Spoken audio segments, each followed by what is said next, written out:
Hey guys, two different news items I want to flag for you today. One looking ahead at what's next when it comes to COVID-19, the other going back to the very beginning of this story. And these two different news items intersect in what I think is an interesting way that I wanted to bring your attention to. So we'll get to that in a moment. But first things first, the White House today said that there is going to be a move towards reopening America. And the reason for that is that there are certain states that have a limited number of COVID-19 cases. The vice president said half of US states have fewer than 2,500 cases. And that's a good thing. It's for that reason why there will be new guidance given tomorrow to certain states about the next steps they should take when it comes to social mitigation. This is not necessarily a sign that it's a return to business as normal. In fact, Dr. Burke said this is not the time to start having dinner parties again, but it's a move towards the next chapter of what the new coronavirus looks like in America.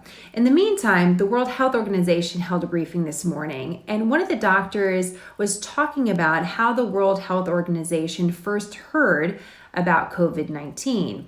And it was an interesting story that I think you should hear for yourself. I'm going to play the soundbite and then I'll explain why I think it matters. Multiple sources of reports on the 31st of December regarding a cluster of cases of atypical pneumonia in Wuhan, China.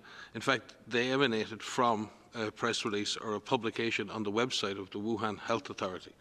And it was from that publication that many agencies, including our own epidemic intelligence from open sources and I believe ProMed, I believe others, picked up on that. And there was a flurry of communications between various agencies to verify that signal.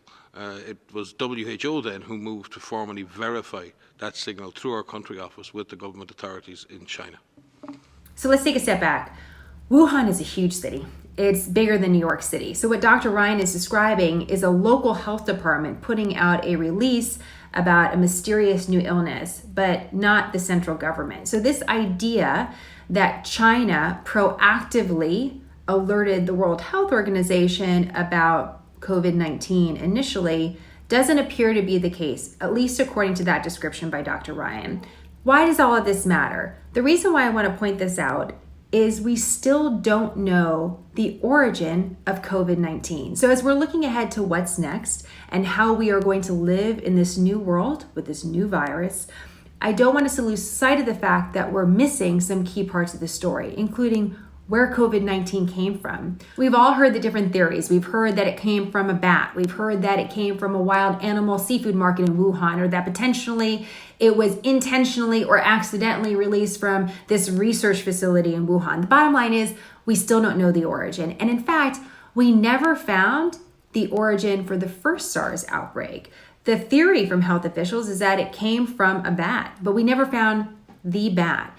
And the reason why I'm flagging this for you is that there are just some critical unknowns to this story. The origin of COVID-19, just how contagious you are for how long, the sort of immunity that you may or may not build up after having the virus. These are critical questions that must be answered for our families and for the nation and how we take our next steps. What parts of the story are you most interested in? Is it the origin of COVID-19, the contagiousness, the immunity? Let me know. We'll dive deeper into that and we'll ask the questions that need to be asked. In the meantime, I hope this was helpful. Let me know what you think. And as always, more on smarternews.com. Take care, guys.